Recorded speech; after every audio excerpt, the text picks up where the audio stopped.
Stop worrying about what people think. I know it's hard, believe me. It's your girl Elle, aka your internet homegirl, and I am telling you guys from a standpoint of being there. I used to be so worried about what other people would think and different things like that, that even though I would like something, I wouldn't want to fully pursue it because I'd be like, oh, well, what if somebody doesn't like it? Or what if they think I'm being a tryhard for doing. Don't worry about all that. Here's one reason why you should not worry about what other people think. Number one, you become more predictable and less magnetic. Most people are naturally just a tiny bit magnetic. That's what makes you different. You being unique is what makes you different. If everybody looked the same, you'd be less inclined to be like, hey, that person's interesting, or I want to hear what that person has to say, because everybody's a carbon copy of everybody else.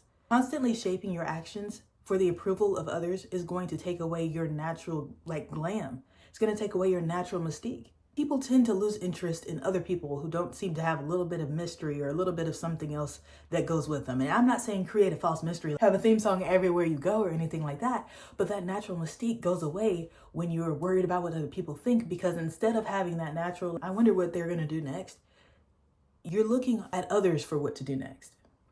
And guys, I know what this is like, because especially when I was younger, I used to look around and be like, is this good? Ask yourself, if it is your first idea and you know how to execute it properly, you really don't even have any worries. Oh, it was just a can of fly. I'm so dramatic. I'm sorry. I thought it was inside. It wasn't inside. Number two, it weakens your decision-making muscles.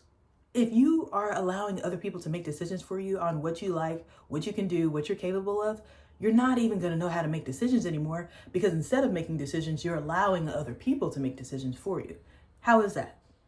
So say I am thinking about starting a business and I want to sell and I want to do underwater basket weaving, and I have a market for it. It's just fine.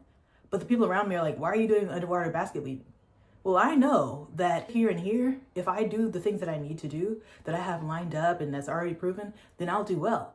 But if I decide to listen to those people that are saying, like, why are you doing that? I don't know what you're doing with that, or taking that in a way that's so negative that I decide not to do it, I'm allowing them to make that decision for me. So in them making those decisions for me, I'm weakening my own ability to discern whether or not that's what I want to do, that's what I should do, and that's what I can do. So you're training your brain to rely on external validation instead of validating yourself. And that leads me to the third problem. It distorts your internal reward system. We have natural reward systems. If you do something well and you like it, you're like, oh, I kind of ate that up. That feels good on the inside. But if you're like, oh, I like this, what do y'all think about it? And it's, mind you, these are people that are not your support system usually. And you're like, oh, what did I do? And they basically are like, oh, that sucks. You're like, oh, you're making your internal reward system an external reward system. Now it's okay if you have an internal reward system and then you decide to reward yourself with things externally, but it's best not to rely on other people to reward you for the work that you've done. You're never going to feel completely happy with what you've done or your accomplishments or what you plan to do if you're always looking outward, because the effort is inward. So don't do that, because you're actually messing with your brain. You're actually hijacking that system and making it do something else. And your brain learns that quickly. This can make accomplishments feel pretty empty, because what happens is, oh, I'm super excited about this. And sometimes either the people that you look to are telling you you can't do it or something negative, or you don't have anybody to look to. But whenever you already look in yourself and you're like, I'm content with this, no matter if somebody's externally supporting you or even if they're saying something negative, it won't matter to you as much because you're already content with what you've done and what you can do.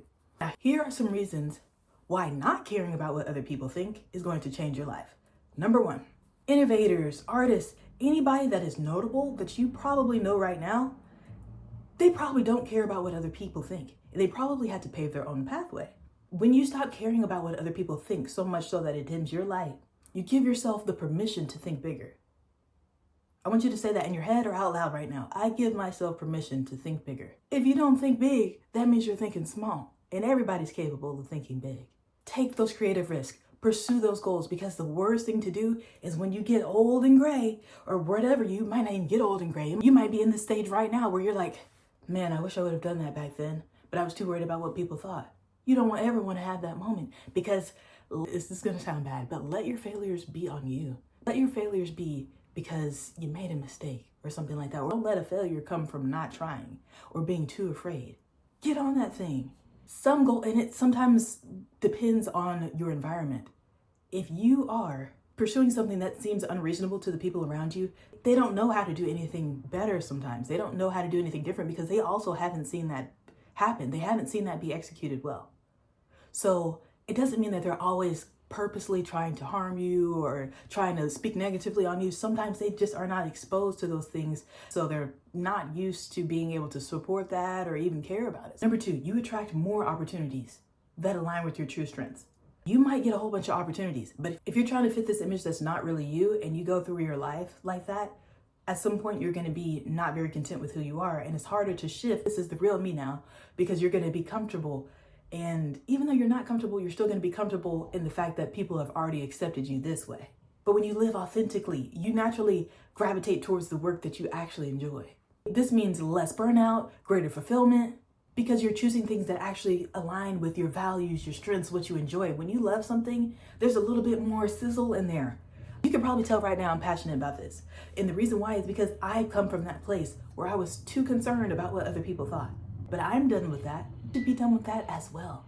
Nobody can tell you how to be you. You might as well be the best you because you're the only one. I know for a fact that there's not another you. That's something that I can tell you about yourself. There's no other you. Even if you are an identical twin, that is not you. At the trash can. You know what? Actually, throw that in the trash can. Throw worrying, I'll just go talk over it. Throw worrying about these things into the trash. Now, this doesn't mean don't take advice from other people like that. I'm specifically talking about negativity or a lack of support. Y'all, this trash can is loud, but I gotta keep going because I'm locked in. And number 3, you become more emotionally untouchable. And I don't mean nonchalant. I don't mean, man, I don't care about what anybody thinks. I'm gonna do whatever I want, and then it's not good. I'm not trying to say it like that, but I'm serious. Gives you a little bit more grit. Most of the time, you can tell when somebody is looking for approval, and it doesn't give you the strength that most people are looking for. As soon as you do something and you're like turning, oh, how did I do? It kind of breaks that confidence, if that makes sense. When you're confident, and I don't mean I'm dead wrong and I'm confident about it, confident in what I can do and open to learning. But when other people's conversations about you or lack of support don't dictate your self-worth, you become more gritty. You become far less susceptible to emotional turmoil that a lack of approval gives you. Now, granted, somebody's going to tell you that something sucks sometimes, and that's going to happen. And sometimes they're going to be right. But other times, you're just going to have to power through because nobody can fix something or do something for you. You're going to be the one to take that venture. Now, I want you to comment below. What is one thing that you want to get done?